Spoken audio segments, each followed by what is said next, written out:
Bonsoir chers fidèles téléspectateurs d'Alafia TV, vous êtes donc à la bonne adresse, Canal Plus 235. Vous êtes en train de suivre tout de suite votre émission politique Alafia Hebdo qui fait le point et le décryptage de l'actualité de la semaine. Ce soir, on parlera essentiellement de liberté d'expression, de la démocratie, de la charte de la vie, mais également des questions liées à la sécurité nationale. Ce soir, nous recevons sur ce plateau Adam Dicko. Adam Dicko, elle est la présidente de l'Association des jeunes pour la citoyenneté active et la démocratie AJICAD, Mali. Oui, je suis la directrice exécutive. La directrice exécutive, donc je m'excuse. Le président, il va me destituer, hein? Ah bon, ok, d'accord. Donc Adam Dicko est la directrice exécutive de l'AJICAD Mali. Nous avons également sur ce plateau Maître Koto Traoré, qui est avocat au barreau du Mali. Merci d'avoir accepté. Merci beaucoup, c'est moi qui vous remercie. Nous avons à côté de Maître Koto Traoré, Badi Haidara, qui est le secrétaire politique du mouvement politique Mali Renaissance. Il faut préciser ça, c'est un mouvement politique. Mali Renaissance. Merci également d'avoir accepté notre invitation. Merci. Et on va commencer cette émission donc avec cette affaire qui défraye la chronique, l'affaire Issa Kaoudjim qui a été placée sous mandat de dépôt et seulement à la fin de cette semaine, le Conseil national de la transition qu'il préside, il est le 4e vice-président du Conseil national de transition, donc a demandé la suspension de sa détention et aujourd'hui également le communiqué publié hier par le SAM et le SILIMA, les syndicats de la magistrature, pour dire qu'ils ne partagent pas la démarche du CNT demandant la suspension de la détention de son 4e vice-président. Adam Dicko, déjà vous, quelle est votre impression sur le sujet? Ok, merci beaucoup. Tout d'abord, bonjour à tous les téléspectateurs ainsi qu'à tous les travailleurs de Alafia TV. Par rapport à cette situation, je pense que c'est un peu dommage, c'est à quoi nous assistons aujourd'hui, qui est un peu ce bras de fer-là entre deux autorités, notamment l'autorité législative et l'autorité judiciaire. Je pense que le Malien aujourd'hui, ou disons les Maliens aujourd'hui, ont soif de la justice. Et à un moment donné, on a quand même essayé de faire croire à la société malienne que cette justice dont elle a tant besoin est en train de renaître, est en train de faire surface. Cette déclaration du CNT, alors je ne sais pas, CNT se base sur quel facteur, si c'est par rapport à l'immunité parlementaire, ils ont peut-être leurs raisons, mais par rapport aussi à la sortie des deux magistrats, des syndicats de la magistrature, c'est quand même très dommage. Souvent, je me réserve d'intervenir sur des sujets qui sont déjà au niveau de la justice, pour que la justice puisse continuer de faire son travail. Mais ce qui est sûr, c'est que cette situation n'honore ni la justice malienne, ni le pouvoir législatif, et encore moins le Mali. Alors pourquoi ça n'honore pas le pouvoir législatif, justement? Ça n'honore pas le pouvoir législatif du fait qu'on peut voir en lui une manière de s'ingérer dans la justice, alors que la démocratie quand même confère aux États cette séparation de pouvoir entre le législatif, le judiciaire et l'exécutif. Ça n'honore pas non plus le Mali ni le pouvoir judiciaire, parce qu'on peut voir cette action d'être une manière de faire taire tous ceux qui ont des dents contre le gouvernement ou autre, alors que la liberté d'expression, quand même, ça a été dignement acquise dans notre pays. Donc c'est une situation vraiment déplorable, mais comme je l'ai dit, l'action au niveau de la justice, que la justice suit son cours. Mais ce bras de fer entre les deux pouvoirs, c'est très dommage. Et je pense qu'aujourd'hui, le Mali ne mérite pas encore une autre crise, en plus de toutes les crises qu'on a dans ce pays. Okay. Maître Koto Traoré, les deux syndicats estiment que cela est en train de violer le respect... je pense, du principe sacro-saint, je crois, le terme qu'ils ont utilisé, de la séparation des pouvoirs, qui est gage d'une justice. Vous, qu'est-ce que vous en dites? Absolument pas du tout. Vous savez, en temps normal, l'intervention du pouvoir législatif est un droit constitutionnel qui est prévu par la Constitution du Mali. Je pense que les magistrats aussi en savent très bien. Mais ce qui rend maintenant le cas de Issa Kaoudim particulier, c'est le fait que nous avons une institution qui n'est pas prévue par la Constitution et nous avons essayé de la faire fonctionner avec les règles de la Constitution. Voilà tout le problème qui se pose aujourd'hui au Mali. Nous avons des institutions issues d'un coup d'État.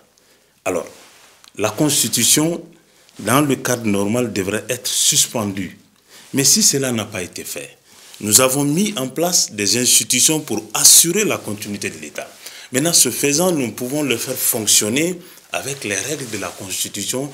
Voilà le problème qui se pose. Dans le fonctionnement pratique, voilà un cas pareil. Parce que l'article 62 de la Constitution du Mali est clair. Mais là, l'article 62, quand même, a accordé l'immunité aux députés. Aux députés. Un député, c'est qui? Celui qui a été élu par le peuple. Quand même, par un suffrage universel. Il est inculpé pour flagrant délit qui, je ne sais pas, qu'est-ce que ça veut dire le flagrant délit? Oui, je vais y arriver. Donc, quand même, l'immunité, c'est pour les députés. Et il a été clairement dit par la Cour constitutionnelle que les membres du Conseil national de la transition ne sont pas des députés. S'ils ne sont pas des députés, bon, maintenant, nous voulons leur faire appliquer et bénéficier, c'est-à-dire les avantages prévus par la Constitution, et du coup, le problème va se poser. Sinon, en temps normal, l'Assemblée nationale, à moins qu'on révise la Constitution pour quand même enlever ce privilège à l'Assemblée nationale, sinon l'Assemblée nationale a le droit de demander la suspension de poursuite contre un de leurs membres. Okay. Mais dans le cas précis, bon, là, on est dans une situation, c'est pour cela souvent nous on se demande, on est dans une sorte de dualisme d'application des droits, donc ça pose d'énormes problèmes. Pour revenir à votre question, la flagrance délit, c'est une procédure qui est prévue par le Code de procédure pénale du Mali. C'est-à-dire lorsque une infraction est commise, vient d'être commise de façon instantanée, pour paraphraser, et le procureur quand même a le pouvoir de poursuivre. Maintenant, cette procédure, sa quintessence découle de l'abréviation du délai.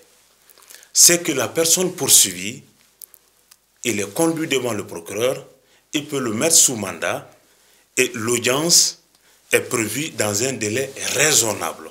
C'est-à-dire pour le cas de Kaoudim, vous avez quand même entendu le procureur, il a donné sa version des faits. On ne va pas commenter ça sur le plateau.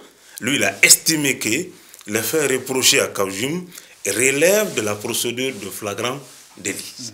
Donc, pour également les membres de l'Assemblée nationale, je dis bien les députés bénéficient de l'immunité juridictionnelle, sauf en cas de flagrant délit. Et le procureur est parti sur la base de cette disposition pour le poursuivre, pour dire que pour son cas, il relève d'un cas de flagrant délit. Et il a poursuivi Kaoudim sous le couvert des dispositions de la Constitution. Là, encore, le même CNT revient sous le couvert de la même disposition de la Constitution pour faire valoir un droit dont il estime être bénéficiaire. Voilà un peu le problème. Alors, Badi Aïdara, Mali Renaissance, alors on peut dire qu'aujourd'hui la liberté d'expression est menacée au Mali ou pas? Bonjour, merci pour l'invitation, je remercie tous les techniciens et je salue mes co-débatteurs. Non, je ne pense pas que la liberté d'expression soit remise en cause. J'en veux pour preuve jusqu'à aujourd'hui un certain nombre de partis politiques ou de citoyens lambda qui font des sorties publiques pour donner leur opinion sur l'état de marche du pays sans que cela ne soit brimé. Moi, en tout cas, en ce qui me concerne, je me sens libre de dire tout ce que je veux dans la limite de l'insulte, de l'outrage à autrui, enfin, dans la limite des dispositions classiques, sinon même dans la limite du respect mutuel que nous nous devons dans une société, même en l'absence de texte qui pourrait encadrer cela. Pour moi, ce que Maître a dit, je rejoins cela absolument. ce qu'il a dit, c'est que l'ambivalence entre charte d'autre part et constitution d'autre part, on ne peut pas en vouloir au CNT de se référer à des articles d'une constitution qui reste en vigueur tant qu'elle n'a pas été suspendue et qu'on dit qu'on est gouverné par la charte.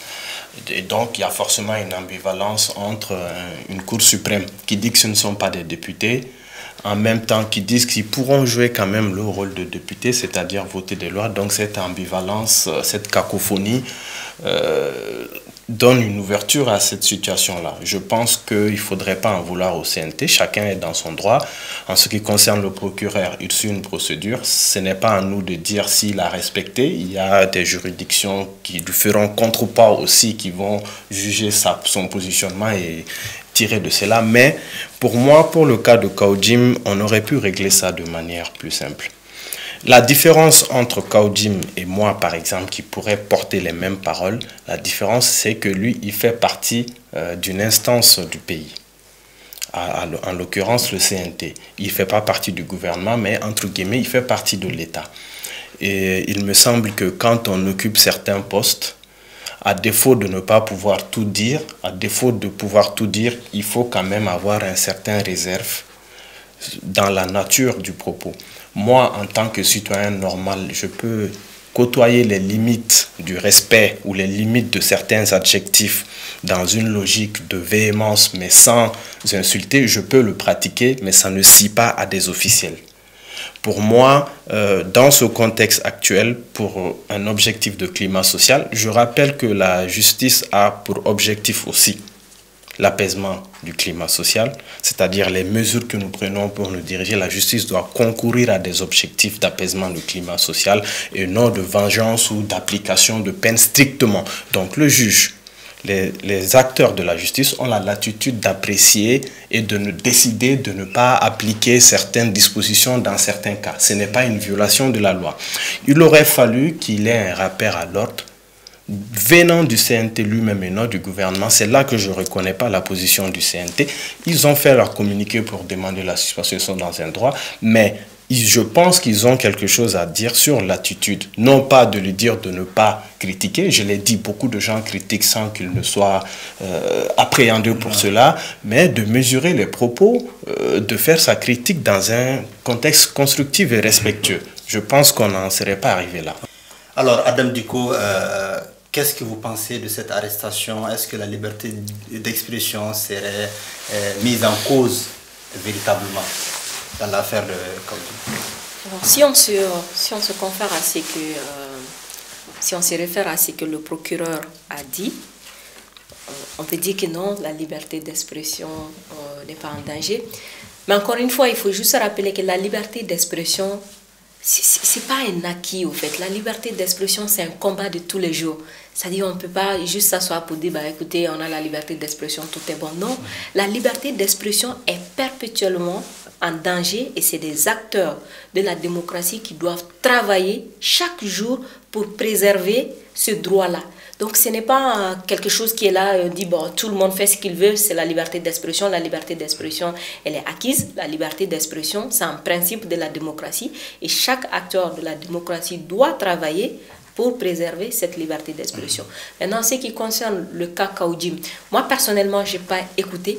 Je n'ai pas écouté la vidéo. Je ne sais pas ce qui lui est reproché concrètement. J'ai écouté les propos du procureur qui dit qu'il a porté atteinte au crédit de l'État. Voilà, qu'il a porté atteinte au crédit de l'État, qu'il s'est attaqué à une institution ou à des institutions de la République, et qu'il s'est attaqué à des personnes avec des propos assez forts. Moi, je n'ai pas écouté, mais je me dis peut-être que le procureur a ses raisons. Encore une fois, j'évite de m'aventurer sur des sujets qui sont déjà au niveau de la justice, parce que la justice, elle est telle qu'elle est.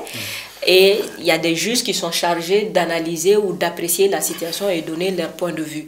Mais juste pour rappeler que la liberté d'expression, c'est un combat de tous les jours. Et que chaque acteur de la démocratie doit travailler pour préserver cette liberté d'expression. Vous pensez qu'il faut aujourd'hui libérer Khaoudjim? Non, moi, ce n'est pas ce que je pense qu'il faut le libérer ou pas. Je pense que ça, c'est vraiment à laisser à l'appréciation de la justice. Okay. Mais pour cette sortie du CNT, Maître l'a rappelé, le CNT se base sur les dispositifs prévus par la Constitution, tout comme le procureur lui-même se base sur cette même Constitution pour arrêter Khaoudjim. Il faut juste reconnaître que nous sommes dans un bricolage juridique aujourd'hui dans notre pays où tout est interprété d'une manière extraordinaire par tous, parce que quelque part on n'a pas eu ce courage politique là de suspendre la Constitution, d'admettre que ce qui s'est passé c'est un coup d'État et d'aller sur des bases vraiment solides, sur des bases juridiques. Mais tant que cette Constitution reste en vigueur, la charte de la transition est en vigueur, il va toujours avoir ce bricolage juridique et même les professionnels de la justice se perdent souvent dans leurs argumentaires par rapport aux situations. Aujourd'hui, il faut suspendre la Constitution. C'est la meilleure solution et je pense que ça mettrait plus les professionnels de la justice à l'aise pour faire leur travail. Ok, très bien. Alors, Maître Koto Traoré, qu'est-ce qu'on peut nous dire sur la liberté d'expression? Bon, la liberté d'expression, c'est un droit fondamental. D'abord, il tient son fondement dans la Constitution, mais au-delà, la liberté d'expression est un droit aussi qui est consacré par la Déclaration universelle des droits de l'homme. Et vous prenez toutes les déclarations des droits de l'homme, qu'elles soient régionales, sous-régionales, quand même a donné ce droit et a reconnu ce droit à l'homme. Mais si nous prenons la Constitution du Mali qui a dit quand même que la liberté d'expression, parce que la liberté d'expression, faisons la part des choses. Quand on parle de la liberté de presse, c'est une composante de la liberté d'expression. Parce que la liberté d'expression, Adam l'a rappelé, c'est quand même le droit, l'attitude qui est donnée à tout citoyen de s'exprimer, mais dans les mêmes limites prévues par le texte. Si nous prenons la Constitution qui dit clairement, la liberté d'expression, elle s'exerce dans les conditions fixées par la loi. Et également même la liberté de presse qui est un cadre formel. Parce que là, on vient dans le cadre formel. Pourquoi? Les journalistes, les organes médiatiques, les réseaux sociaux maintenant qui est réglementé de façon partielle avec la loi de 2019. Mais quand nous prenons tous ces textes, ont consacré et cependant ont également prévu des limites. Voilà, c'est la question que je voudrais poser.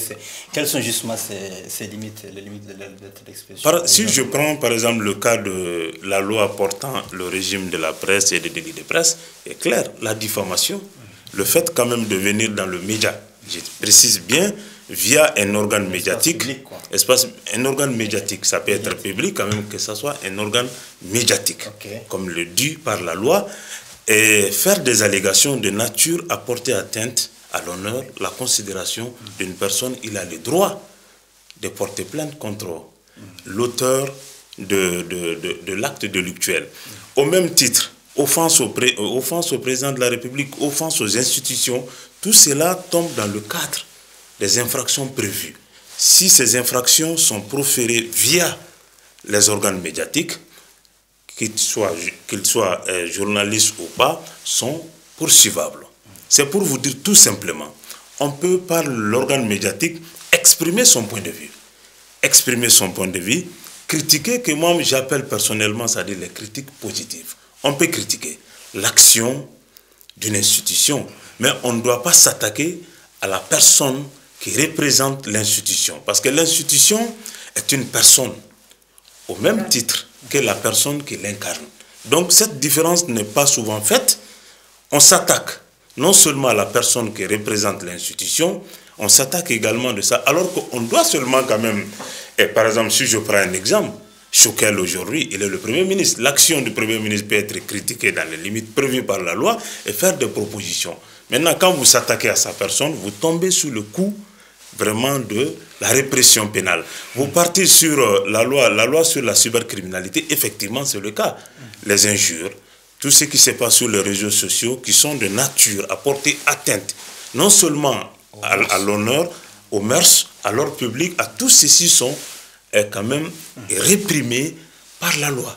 Donc moi je pense que les limites sont déjà prévues et chacun est appelé quand même à pouvoir les observer pour se mettre à l'abri des ennuis judiciaires. Parce que la justice, comme il l'a rappelé aussi, la justice c'est un pouvoir.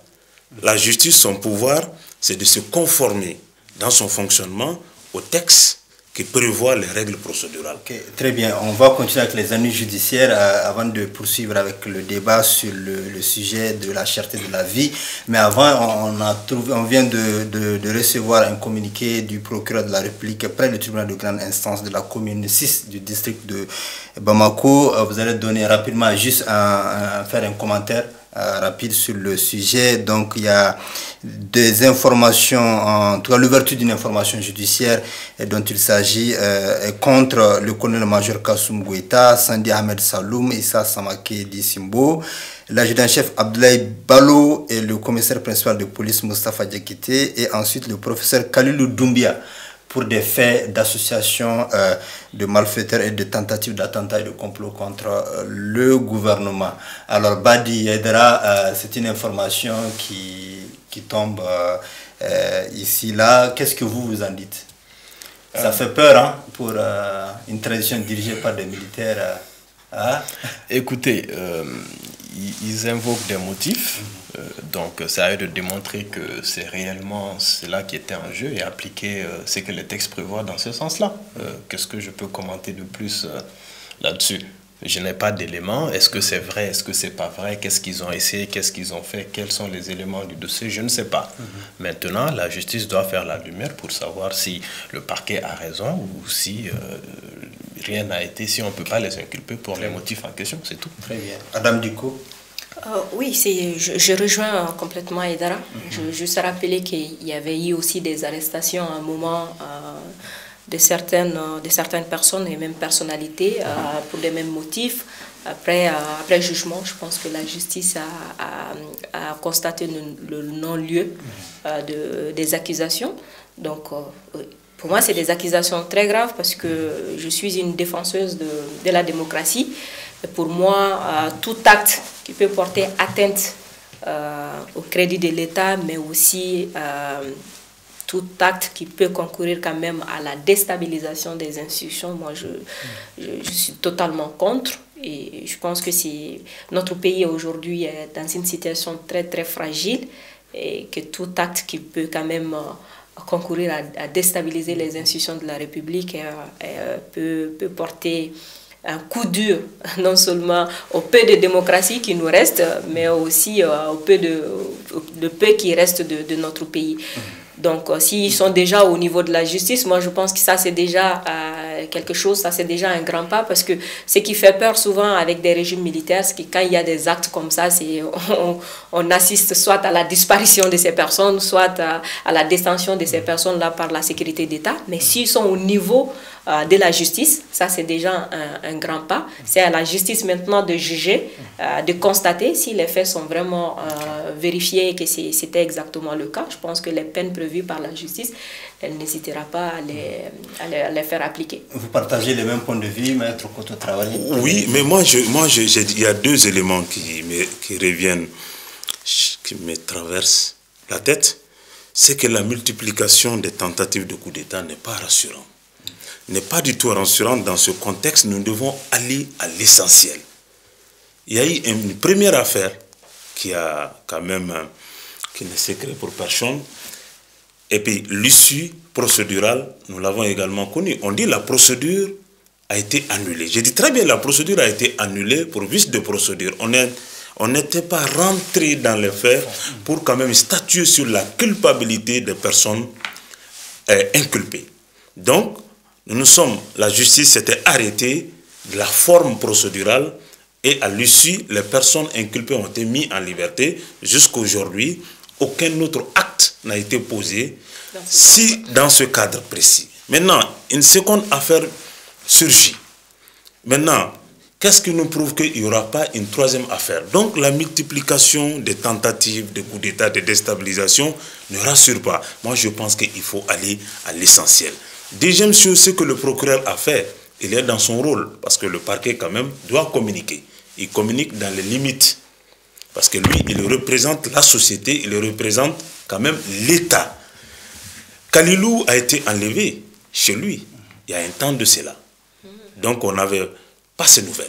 Si le procureur fait ce communiqué peut peut-être rassurer ses proches, sa famille, et que la procédure va se dérouler conformément aux règles procédurales. Okay. Très bien. Donc, on va parler rapidement de cette rencontre cet après-midi au Palais de la Culture. La plateforme des partis politiques et groupements politiques qui disent non aux assises nationales de la refondation, non à la vie chère, non à l'insécurité. Alors, on va essentiellement parler de la cherté de la vie aujourd'hui avec la grève des boulangers. Voilà, la situation reste très très précaire pour beaucoup de ménages. Donc, Adam Diko, qu'est-ce que vous en dites par rapport à la cherté de la vie? Quelle est véritablement pour vous la solution, quoi? Ok. Par rapport à la cherté de la vie, il faut comprendre que ce n'est pas que le Mali. Ça touche pratiquement tous les pays du monde aujourd'hui parce que la crise sanitaire a secoué le monde et le secteur économique n'est pas resté en marge des secteurs affectés par cette crise-là. Donc du coup, les effets, aujourd'hui nous sommes en train de sentir les effets de cette crise-là. Mais à cela s'ajoute le cas du Mali où la situation sécuritaire porte un coup dur au secteur économique. Nous avons deux régions du Mali aujourd'hui qui constituent quand même le poumon économique du Mali qui sont touchées par cette insécurité, qui subissent aujourd'hui des attaques pratiquement chaque semaine, notamment Kay et Koutchala. Donc, qui connaissent ces deux régions savent que la plupart des denrées alimentaires du Mali rentrent par ces deux régions. Et malheureusement, ces deux régions aujourd'hui sont perpétuellement menacées par des groupes bandits, des groupes terroristes.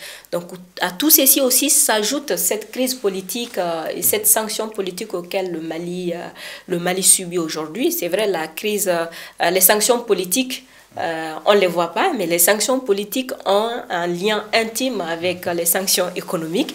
Donc du coup, c'est toutes ces conséquences aujourd'hui que nous sommes en train de subir par rapport à la cherté de la vie. Les sanctions politiques ont des conséquences économiques, oui, ont des conséquences économiques. Donc nous sommes en train de sentir aujourd'hui les effets de toutes ces crises-là.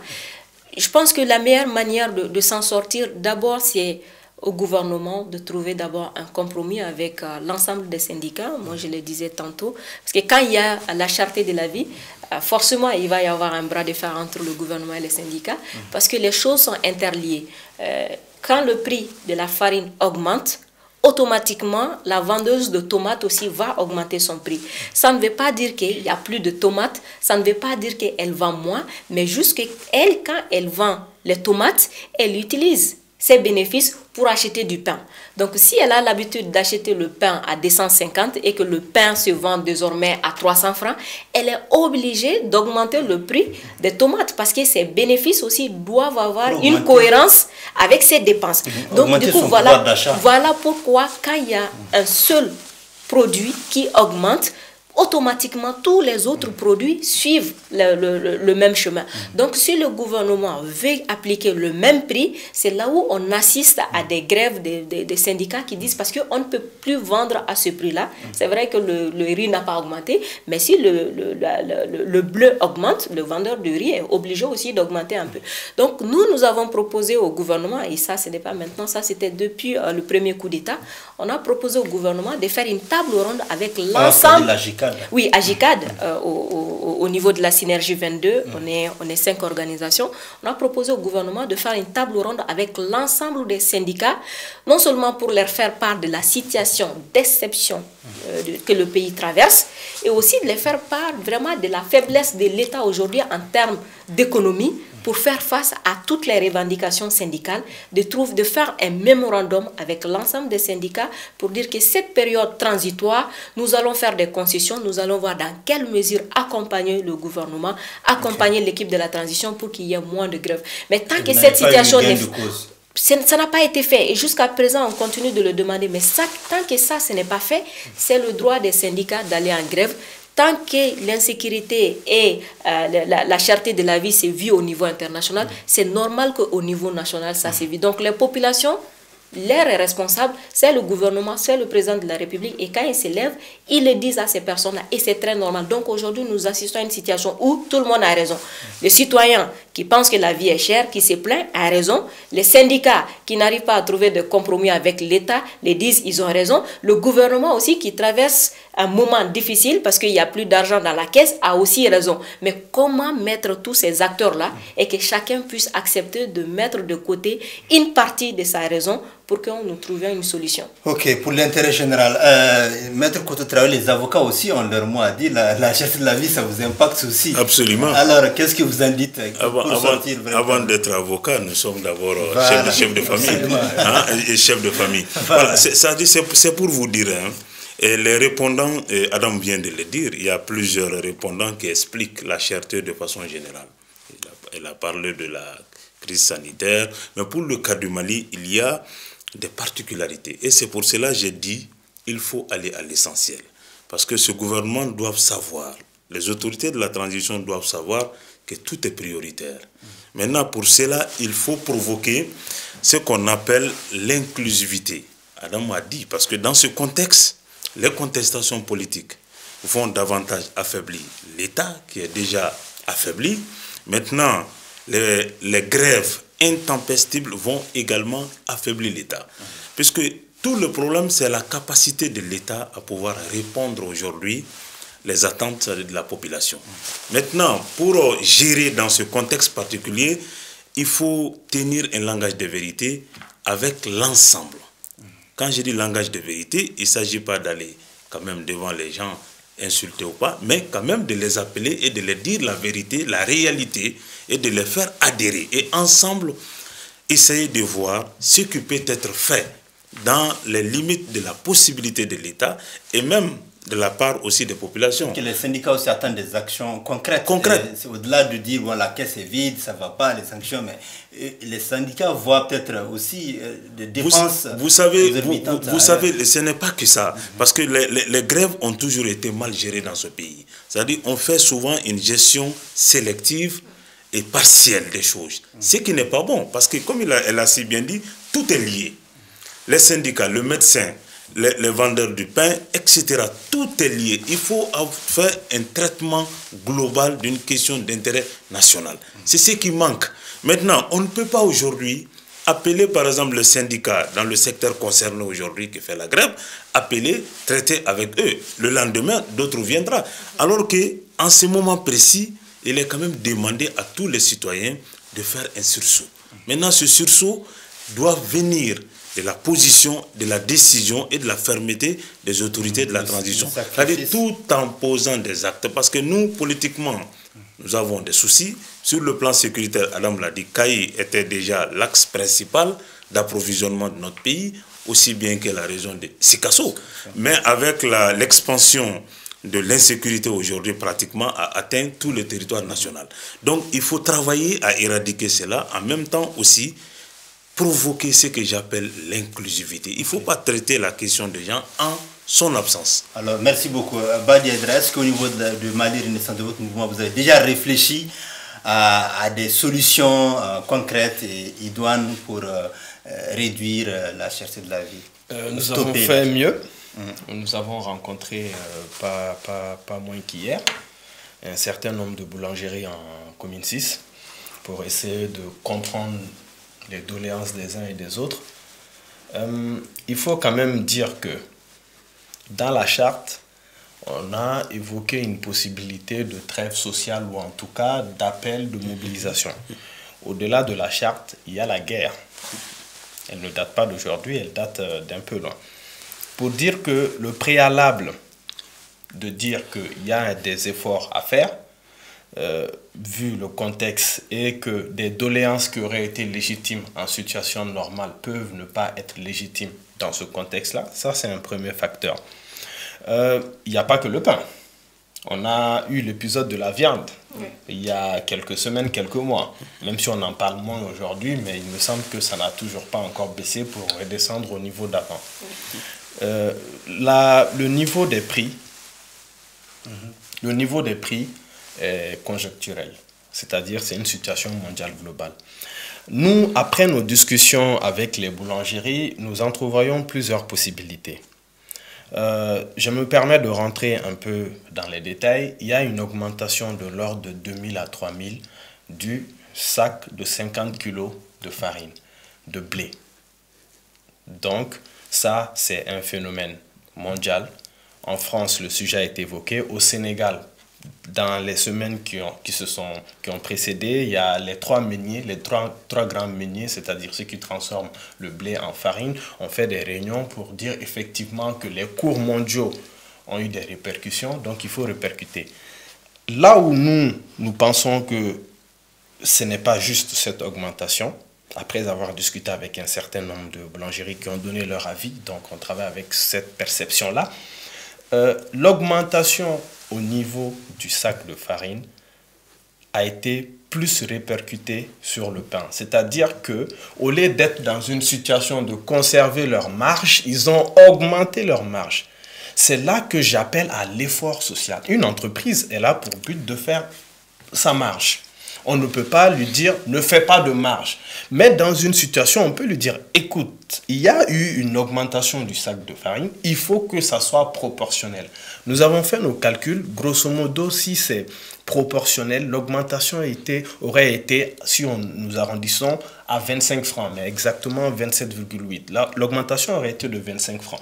Ils l'ont augmenté de 50 francs. C'est là que j'appelle à leur responsabilité. Si le prix a augmenté, les matières premières ont augmenté en amont, si vous ne répercutez pas, vous diminuez votre marge. Donc, certains disent qu'ils sont endettés, etc., etc. Et là, j'en reviens au fonds Covid. J'ai participé de manière indirecte à la distribution de ces fonds-là, c'est-à-dire identifier les gens. Mais ce n'est pas pourquoi les fonds qui étaient destinés à soutenir le secteur économique n'ont pas été pour soutenir les acteurs qui produisent les produits les plus consommés. Est-ce que la filière boulangerie, la filière viande-boucherie a reçu des facilités? Nous avons vu à un moment donné le gouvernement appliquer des tarifs préférentiels au niveau des DM pour certains ménages. Pourquoi il n'y a pas eu un appui nécessaire? Parce que c'est les conséquences du Covid qu'on voit sur pas mal de business. Okay. Quel appui a été fait dans ce sens? Donc nous disons, c'est vrai, il faut répercuter, mais il faut répercuter de manière juste. Ça ne s'impose pas aux syndicats, ça se négocie. Il faut répercuter de manière juste. Sinon, à défaut, ce que l'État peut faire aussi, nous l'avons analysé et compris aussi, l'État, sa participation dans la formation des prix, c'est les différentes taxes qu'elle prend sur soit le blé brut qui rentre, soit les farines qui rentrent et les TVA, okay, etc. Je finis, juste 2 minutes. Ces éléments-là constituent à former le prix. L'État peut diminuer. Si en l'absence d'accord avec les syndicats, l'État peut diminuer les taxes, mais ce qu'elle perd ici, elle doit le récupérer ailleurs. Elle le récupère où? Nous proposons de taxer des produits de luxe qui ne sont pas consommés. C'est une position de gauche que nous assumons. Nous proposons de diminuer les taxes sur les produits de première nécessité qui concernent les couches les plus populaires et de taxer des produits comme la cigarette. D'augmenter les taxes fortement. Je sais que les gens qui fument vont grogner, mais entre fumer la cigarette et manger du pain ou acheter de la viande, voilà. Donc nous, c'est cette position à court terme que nous voyons. Alors par rapport à l'insécurité, le maire de Dogofri que nous avons pu contacter nous a indiqué que Adam, du coup, vous n'en avez pas le tout sur la question de l'insécurité qui impacte fortement sur la situation économique et la situation qui crée d'ailleurs une crise humanitaire dans le centre du Mali. Et selon lui, 4000 hectares de terres agricoles n'ont pas pu être cultivés cette année. Aujourd'hui, concrètement, sur le plan sécuritaire, qu'est-ce que vous préconiserez? Okay. Merci beaucoup. Ça, c'est le cas de Dogofri. Je pense qu'il y a beaucoup de Dogofri aujourd'hui dans notre pays. Et ce qui est très, très dangereux aujourd'hui dans notre pays, c'est les accords au niveau des villages qui sont en train d'être signés. De plus en plus, les communautés essayent de trouver des accords avec des groupes bandits, des groupes terroristes, pour signer ces accords-là pour pouvoir cultiver. Je connais des zones où les populations, chaque chef de famille doit payer un certain nombre de montants au groupe bandit juste pour pouvoir rester là avec sa famille. connais des villages où les gens payent, chaque hectare cultivé, tu payes une amende aux groupes armés pour ne pas qu'ils touchent. Donc c'est ce qui est dangereux surtout, parce que ça c'est une nouvelle forme d'insécurité auquel on est en train d'assister, qui fait des communautés des complices, mais des complices forcés des groupes armés, des groupes terroristes. Parce que leur instinct de survie les pousse à accepter certaines doléances de ces personnes-là. Donc l'État doit prendre la responsabilité de négocier directement avec les groupes armés. Pour pouvoir rester. Les négociations n'ont jamais été rompues, au fait. Je suis étonnée de voir un moment... peut-être les otages, ok, les négociations... Les négociations n'ont pas commencé maintenant. Depuis 2012, il y a toujours eu des négociations. Les négociations continuent toujours. Même pour acheminer des vivres dans certaines zones, l'État négocie. Maintenant... Ça, ces négociations, c'est des négociations cadrées, c'est des négociations, même si je ne dirais pas réglementées, mais quand même, c'est des négociations où c'est l'État qui prend souvent des engagements, où c'est l'État qui donne quand même son point de vue, sa limite. Mais aujourd'hui, ils parlent directement aux communautés. Et les communautés, elles ont peur. Ceux-ci ont des armes, les communautés n'ont rien. Ils viennent, ils demandent aux communautés de payer de l'argent et ils signent. Il y a des accords qui sont en train d'être signés aujourd'hui au niveau des villages et ça c'est très dangereux pour l'État parce qu'on assiste à l'affaiblissement de l'État jusqu'au niveau des villages, jusqu'au niveau des communautés. Qu'est-ce que vous proposez? Aujourd'hui, ce que nous proposons, je pense qu'on a on a les professionnels de la sécurité qui sont là pour trouver des solutions à la situation sécuritaire. Les grognes sociales qui ont amené la révolution contre le président Ibeka, la principale c'était l'insécurité, en fait, l'insécurité grandissante. Je pense que cette équipe qui est là, elle est venue aussi pour trouver des solutions à ces revendications du peuple malien. Aujourd'hui, elle doit s'étaler. Le danger aujourd'hui, c'est qu'on ne voit rien qui s'est fait par rapport à la sécurité. Qu'est-ce qu'on est en train de... Le nombre de villages assiégés s'augmente, l'insécurité se propage, notamment sur tous les territoires. Ce qu'il faut faire, je pense que les professionnels de la sécurité doivent s'étaler rapidement sur cette question. Et je pense que la sécurité, la défense, ça doit être des questions réservées à ces professionnels-là. Le fait que chacun d'entre nous, à tous les niveaux, donne son point de vue, dit il faut faire ça, il ne faut pas faire ça, fait qu'aussi on participe vraiment à fragiliser notre institution de défense. Et même s'il y a des actions qui doivent être posées, on est les premiers à les mettre sur les réseaux sociaux, alors que ceux qui combattent aussi l'État sont sur les réseaux sociaux. Donc souvent, nous sommes même les premiers à leur donner certaines informations qu'ils ignorent. Donc je pense qu'aujourd'hui, l'État doit prendre cette question d'insécurité, le prendre comme une priorité des priorités. C'est vrai que tout est prioritaire dans notre pays, mais la question sécuritaire... On est d'aller vers les élections, par exemple.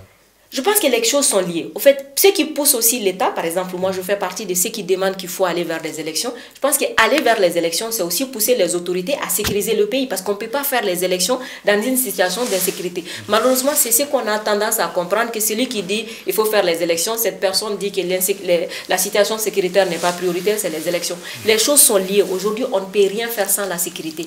Donc, aller aux élections, c'est aussi pousser les autorités à sécuriser le pays pour que les élections puissent se tenir. Très bien. Maître Koto Traoré, par rapport à l'insécurité grandissante, qu'est-ce que vous proposez? Le constat est amer. Vous avez dit, le maire de Dogofri vient de dire 4000 hectares. Le retombé, c'est les conséquences sont quoi? Les conséquences, c'est la famine, naturellement. Donc, le fait pour l'État de sous-traiter sa sécurité est un moyen d'affaiblissement de l'État. Ça a toujours existé, hein. Bien avant la transition. Nos hommes politiques élites ont compris, il faut sous-traiter.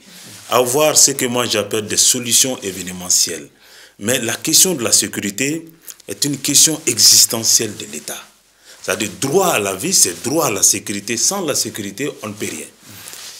Vous savez, la présence de l'État, ça se résume, parce que là, même Madame l'a dit, c'est-à-dire l'État doit non seulement conquérir, mais l'État doit y rester. Il doit y rester pour veiller, apporter les services sociaux de base qui constituent également les droits fondamentaux des citoyens. Quand il y a un vide, l'État n'est pas là. La nature a horreur du vide. Maintenant, le plus fort vient avec ses règles, avec son idéologie, et d'autant plus, les exposés n'ont pas d'autre d'y adhérer pour pouvoir survivre. Donc, ce faisant, on porte un coup dur à l'autorité de l'État. La question sécuritaire doit d'abord, pour l'État du Mali, d'être présent il ne s'agit pas d'acheter les équipements, parce que c'est ce qui se passe. C'est-à-dire la réception des équipements s'est faite de façon, excusez-moi le terme, de façon, une sorte de mise en scène. Maintenant, de l'autre côté, les citoyens attendent des résultats. C'est ce qui ne doit pas se faire. On doit renforcer la capacité de l'armée dans la plus grande discrétion et l'État doit mener des actions et y rester. Le problème, c'est quoi? Il ne s'agit pas d'aller conquérir et le lendemain, quitte, on laisse quand même, ça dit, le terrain vide, les mêmes groupes terroristes, djihadistes ou des bandits reviennent également continuer leur forfait. Merci beaucoup, Badedra, sur la question de la sécurité pour finir. Alors, sur l'aspect de la sécurité, dans tous les cas, je pense que personne sur la table ne peut être préoccupé plus par la remise sous pied de l'armée que ceux qui y travaillent, qui donnent leur vie. J'entends par là ceux qui dirigent l'armée, l'état-major, les grandes instances, même s'il y a des brebis galeuses qui s'adonnent à des pratiques peu orthodoxes. Je pense que des choses sont en train d'être faites. Certains disent que effectivement la chose militaire doit rester dans les secrets des dieux, entre les gens, on fait les choses, mais en même temps une autre partie de la population dit mais on ne voit rien, qu'est-ce qui est en train d'être fait? Je pense que effectivement cette évolution de la surmédiatisation des activités de l'armée n'est pas une bonne chose. Je pense qu'ils le font en voulant répondre à l'aspiration d'une partie de la population qui cherche à savoir. Ça, c'est les excès et les tares de la liberté d'expression et puis des réseaux sociaux qui donnent au maximum de personnes de sortir ce genre de choses. Maintenant, si on revient sur la sécurité, les élections, etc., Adam a dit que si les élections sont prévues à date, ça va obliger le gouvernement à sécuriser, ou en tout cas à la tenue des élections, voilà, la tenue des élections pousse à un travail de... Je ne pense pas que non. Ça n'a pas empêché qu'on arrête Soumaïla. Je ne sais pas qu'est-ce qui a été fait à Niafunké en vue des élections législatives. Il n'y a pas que le cas de Soumaïla, paix à son âme. Des élections, les candidats ont été confrontés. Beaucoup, il n'y a eu que Soumaïla parce que très peu de gens n'ont pas osé s'aventurer dans... Je ne dis même pas au fin fond de Kidal. Hein. Niafunké, on connaît, je suis du Nord, donc je connais très bien la zone. Pour dire que je ne pense pas que si... les élections doivent se tenir à date, que ça va obliger une sécurité accrue. Parce que... Je pense qu'il y a peut-être une incompréhension. Je disais que la tenue des élections, c'est aussi lié à la situation sécuritaire. C'est-à-dire on ne peut pas tenir les élections dans une situation d'insécurité. Donc dire qu'il faut tenir les élections, c'est aussi pousser les acteurs à renforcer, à accélérer la sécurisation. Parce qu'aujourd'hui, on ne peut pas tenir les élections dans ce contexte-là. Donc dire qu'il faut tenir les élections, c'est aussi rappeler qu'il faut sécuriser le pays. Parce que tant que le pays n'est pas sécurisé, on ne peut pas tenir les élections. Okay. Vous avez parlé du cas de Yaoundé. Je n'ai pas fini. Donc rapidement, il nous reste que 10 secondes, rapidement. Ok, donc pour dire... tout le monde veut que les élections se fassent. Maintenant, élection et sécurité, je pense que c'est décorrélé.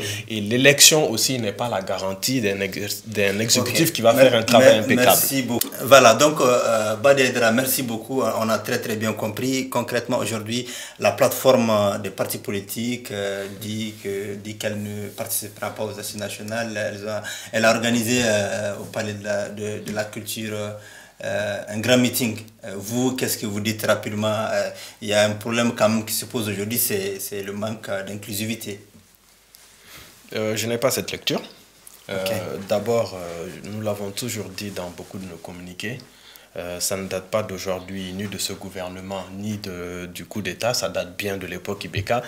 L'inclusivité, comme les Maliens l'ont compris, est la principale tare de notre société politique aujourd'hui. C'est-à-dire que l'inclusivité prise dans sa définition classique, elle est nécessaire, mais on ne l'a pas bien compris. Quand on prend le pouvoir, on dirige selon ses convictions, même si on consulte les gens. Je parle d'un pouvoir élu en temps normal. Maintenant, en ce qui concerne leur sortie qu'ils vont faire, je pense que s'ils ont soif de s'exprimer sur le pays, la marche du pays, et si ils ont cette vision démocratique, s'ils sont démocratiques, je pense que nous avons intérêt à ce que le maximum de personnes viennent aux assises. Si leur idée prédomine, elle sera adoptée. Je ne vois pas de raison. Si à l'issue des assises, tout le monde dit oui, mais vu la situation, il faut qu'on aille aux élections, nous ne faisons pas confiance au gouvernement. Si c'est ça qui sort, c'est ça qui est exprimé par les gens, les autorités seront obligées d'en prendre acte. Les autorités seront obligées d'en prendre acte. Maître Koto travailler rapidement sur la question des assises, l'inclusivité, la participation, le boycott de certains groupements politiques, partis politiques, notamment Yelema, Asma, entre autres.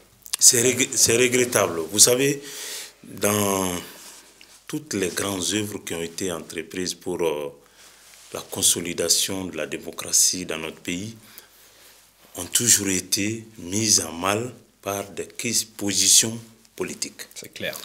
Il ne faudrait pas que c'est leur droit de ne pas y participer. J'ai parlé de l'inclusivité, mais l'unanimité politique n'existe nulle part.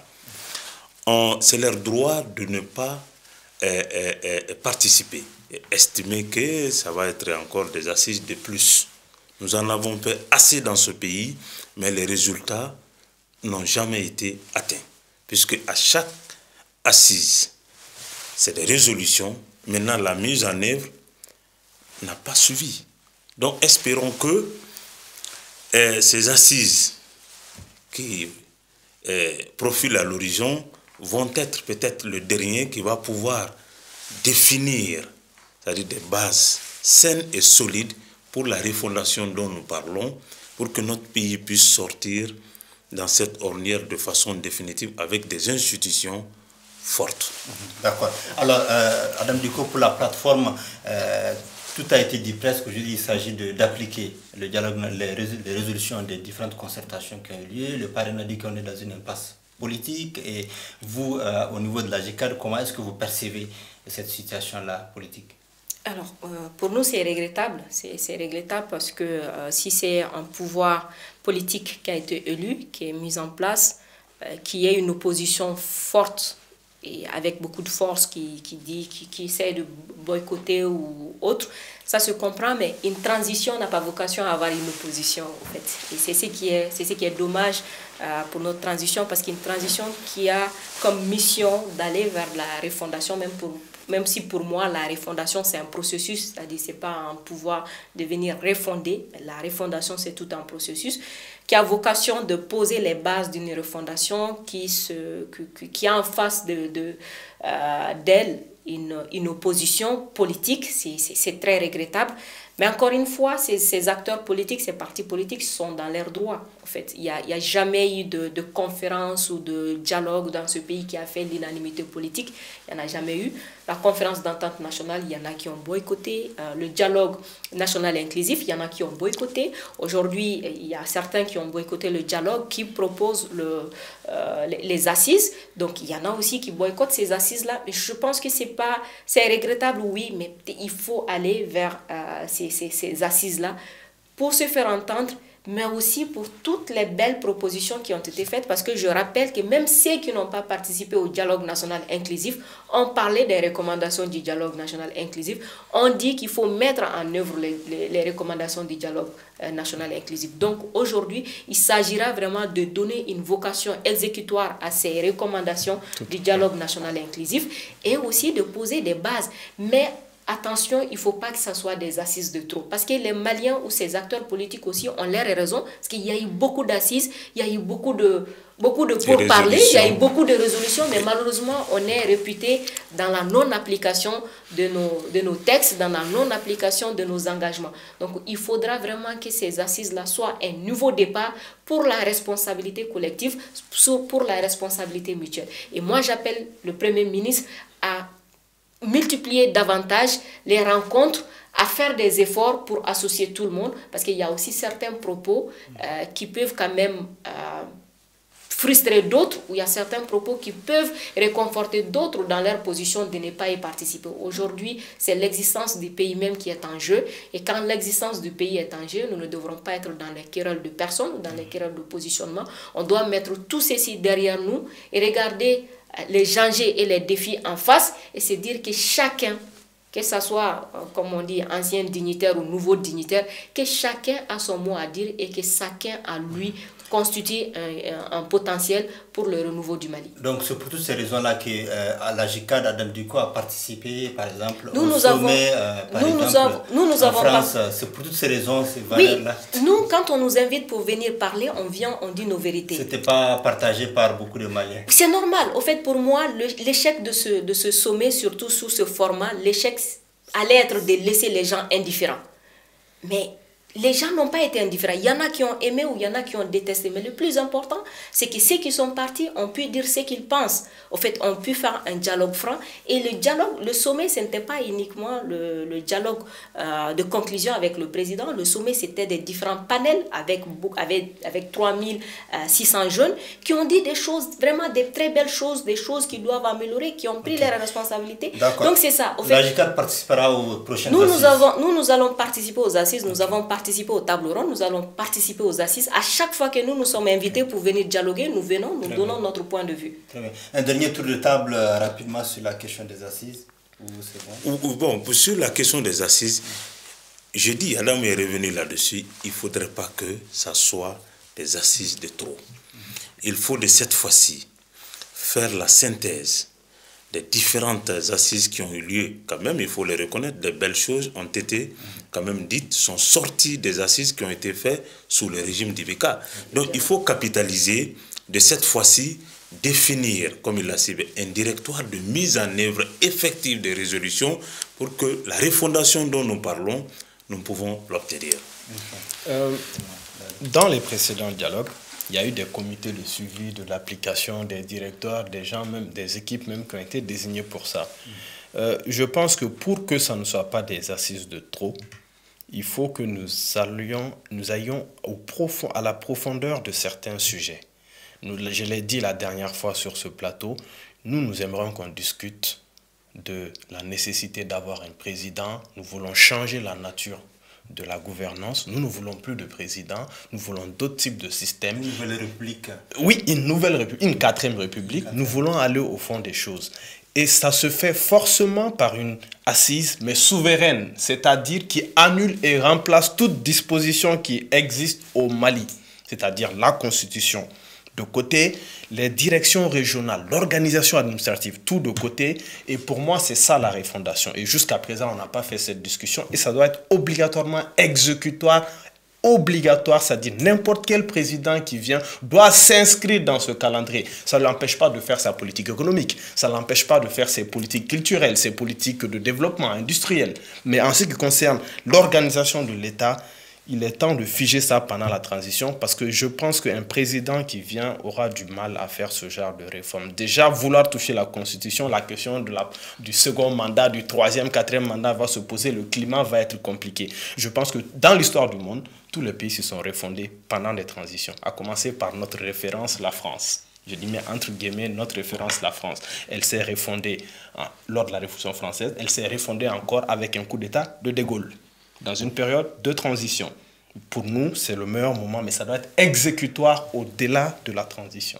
Ok, merci beaucoup Adam Dicko. Tu veux réagir? Oui, moi je prendrais plus l'exemple sur le Mali même, qui la constitution qu'on a aujourd'hui, elle est issue d'une période transitoire. Absolument. Et c'est cette transition qui a posé quand même les bases de la démocratie, de la Troisième République, même si pour moi, la Troisième République, on ne l'a pas encore appliquée, parce qu'on a beaucoup d'institutions qui n'ont pas fonctionné, des institutions qui sont juste là pour la forme.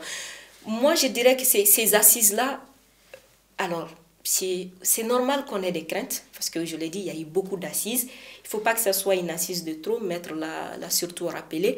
Il faut toujours continuer, ceux qui disent qu'ils ne participent pas, les convaincre qu'ils doivent participer. Et il ne faut pas que ça soit des mises en scène. Il ne faut pas que ça soit juste une assise, que certains viennent juste avec des recommandations, voilà ce qu'il faut appliquer. Mais que ça soit des assises où les gens vont se parler franchement, rentrer en profondeur des sujets et surtout une assise qui va établir les bases pour l'exécution des différentes recommandations qui ont eu à être faites. Il faut reconnaître qu'au Mali, ce n'est pas un problème de texte, c'est un problème d'application. Il faut que ces assises-là aussi puissent donner une audace politique aux autorités de passer à l'action, de faire moins de discours, mais plus d'actions sur le terrain. Okay, merci beaucoup Adam Diko. Je rappelle que vous êtes la directrice exécutive de l'Association des jeunes pour la citoyenneté active et la démocratie à GICAD. Merci beaucoup d'avoir accepté notre invitation. Maître Koto Traoré également été avec nous sur ce plateau pour échanger sur les sujets d'actualité. Maître Koto Traoré est avocat au barreau du Mali. Merci beaucoup, maître. Je vous remercie. Merci beaucoup. Badi Aïdara est le secrétaire politique du mouvement politique Mali Renaissance.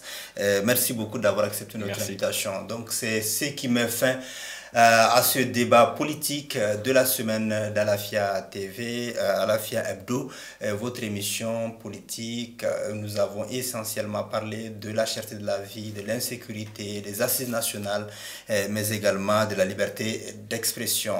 Au revoir et à très bientôt.